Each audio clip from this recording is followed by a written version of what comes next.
Good morning, students. Yesterday we have gone through the topic Ohm's law, right? In this lecture, we are going to discuss electrical resistance. As you know that V is directly proportional to I as per the Ampere's law. As per the Ohm's law. When we remove the proportionality sign, we should introduce a constant, and that constant is electrical resistance. So one definition can be drawn from that formula V is equal to Ri. R is equal to V by I. So we can say that electrical resistance is the ratio of potential difference to the current, right? But what is the cause of electrical resistance, right?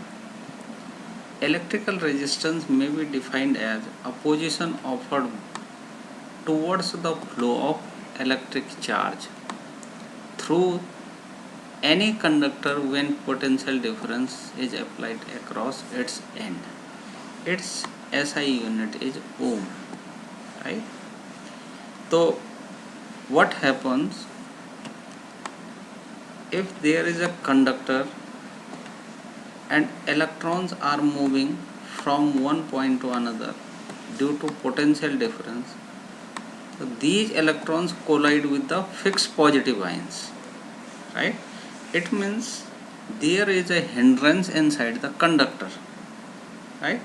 That hindrance is called electrical resistance, right? Cause of electrical resistance is mainly the collision of electrons inside the conductor, right? The resistance are not only depends on material and temperature of the conductor, but it also depends on dimension of the conductor, right? So resistance depends on material or nature of material, temperature of the conductor, and its dimensions, length and cross sectional area. At a given temperature, the resistance of conductor is directly proportional to length and inversely proportional to area of cross section. Higher the length, higher the value of resistance. Greater the cross sectional area, lower the resistance. Since if length is higher, it means number of collisions are more than previous one, right? So we can write R is directly proportional to L by A. It is directly proportional to length and inversely proportional to area of cross section. When we remove this proportionality sign, so we have to introduce a constant that is called rho. Rho is resistivity of material of conductor और specific resistance. तो रो को दो तरीके से कह सकते हैं, या तो रेजिस्टिविटी कहते हैं या फिर स्पेसिफिक रेजिस्टेंस. दोनों एक ही चीज़ें हैं, रेजिस्टिविटी भी और स्पेसिफिक रेजिस्टेंस. ठीक. Electrical conductance. Now electrical conductance is reciprocal of electrical resistance, right? Its unit is ohm inverse or mho, MHO, mho. Now electrical resistivity and conductivity. Previous one was electrical resistance and electrical conductance. This is electrical resistivity and conductivity. Electrical resistivity. It may be defined as the resistance of conductor of unit length and unit cross sectional area. It is known as specific resistance of material of the conductor, and its unit is ohm meter. Now see this formula. If A equal to 1, L equal to 1, it means rho equal to R. So we can state it is defined as resistance. It is defined as resistance of conductor of unit length. it means L equal to 1. Unit cross sectional area, it means A equal to 1. Then rho equal to R, right? And it is the property of material of the conductor. It is not the property of conductor, but it is the property of material of the conductor, right? Electrical resistivity increases with increasing the temperature. ये जो रो है इसकी value जो है वो temperature बढ़ने के साथ साथ बढ़ती है, इसीलिए कहते हैं कि ओम्स लॉ तभी जाके completely V is directly proportional to I हो सकता है अगर फिजिकल कंडीशंस कांस्टेंट हो, ठीक है. And low for the conductors while high for the insulator. Resistivity की वैल्यू कंडक्टर के लिए छोटी होती है, कम होती है, और इंसुलेटर के लिए बहुत ज़्यादा होती है, ठीक है. Electrical conductivity, now this is conductivity. It means it is reciprocal of electrical resistivity, right? So we can say that sigma is equal to 1 by rho. Higher the resistivity, lower the conductivity, right? Now the relation between electric field means E and electrical conductivity यानी sigma, ठीक है. तो according to Ohm's law V is equal to IR and R equal to rho L by A, तो we can say that V is equal to I rho L by A,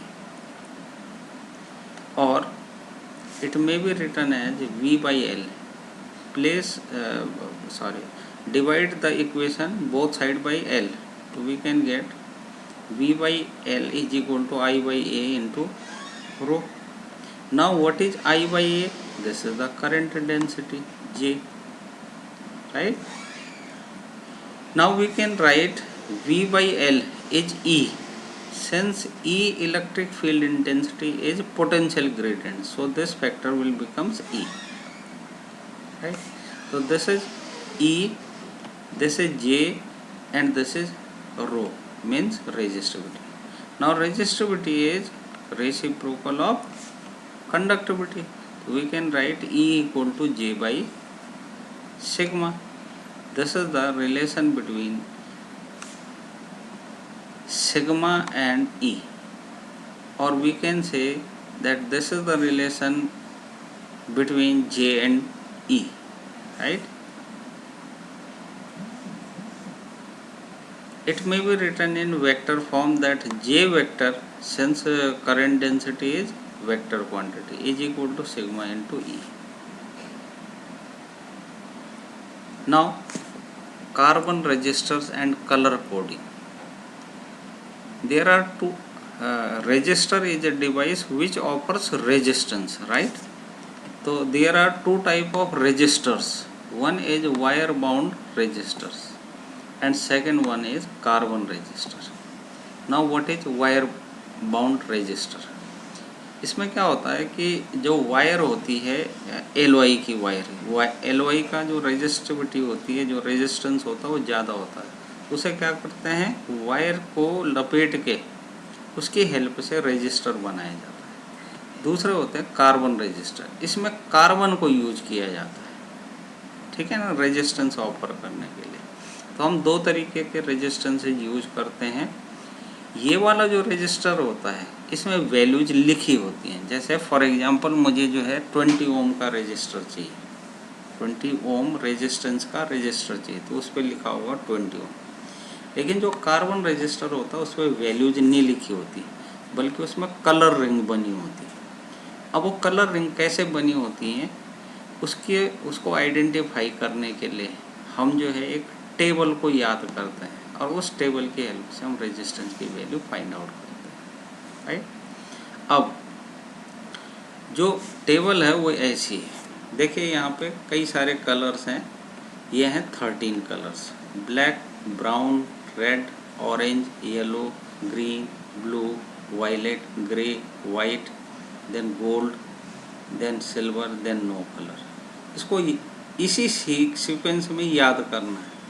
अब इसको याद कैसे किया जाता है, B B Roy, B Roy, Great Britain, very good wife, wearing gold silver necklace. ऐसे याद करना है इसे। B Roy, Great Britain, very good wife, gold silver necklace. B Roy, Great Britain, very good wife, gold silver necklace. इस तरीके से याद किया जाता है। अब यहाँ पे इन कलर्स को सिग्निफिकेंट नंबर दिया जाता है, सिग्निफिकेंट नंबर। शुरू करते हैं 0 से, 0 1 2 3 4 5 6 7 8 9, 9 पे रुक जाना। उसके बाद गोल्ड के लिए होता है -1, सिल्वर के लिए होता है -2 और इसके लिए नो, इसके लिए कोई नंबर नहीं होता लास्ट वाले। 0 1 2 3 4 5 6 7 8 9, फिर -1 -2 और नो। ठीक, फिर ये होते हैं मल्टीप्लायर। पहला जो होगा वो होगा 10 टू द पावर 0, और 10 टू द पावर 0 का मतलब क्या होता है 1। ठीक है, फिर 10 to the power 1, 10 to the power 2, 10 to the power 3, यहाँ 10 टू द पावर 0 था। कुल मिला के 10 लिख देना है, और जो भी उसका सिग्निफिकेंट फिगर होगा उसको उसकी पावर बना देना है। ठीक है, उसके बाद पहले 10 कलर की कोई टॉलरेंस नहीं होती। उसके बाद आखिरी के जो 3 कलर हैं उनकी टॉलरेंस होती है, गोल्ड की होती है 5%, फिर होती है सिल्वर की 10%, फिर नो कलर की 20%। नो कलर का मतलब कलर वहाँ पे अवेलेबल ही नहीं है। ठीक है ना, तो इसकी हेल्प से हम रजिस्टर की का रेजिस्टेंस कितना वो वैल्यू हम फाइंड आउट करते हैं। अब ये कोशिश करते हैं इसको सॉल्व करने की। ठीक है, तो 2 न्यूमेरिकल ले रहे हैं हम। पहले में if the wire is stretch to double of its length without loss of mass, what will be the new resistivity and resistance. आपने उसे खींच दिया, मास उतने का उतना ही खींच दिया, उसकी लेंथ डबल कर दी, तो पहली बात तो रेजिस्टिविटी पे कोई इफेक्ट नहीं पड़ता, क्योंकि रेजिस्टिविटी मटेरियल डिपेंडेंट है। अगर कॉपर की वायर है तो कॉपर ही होगा।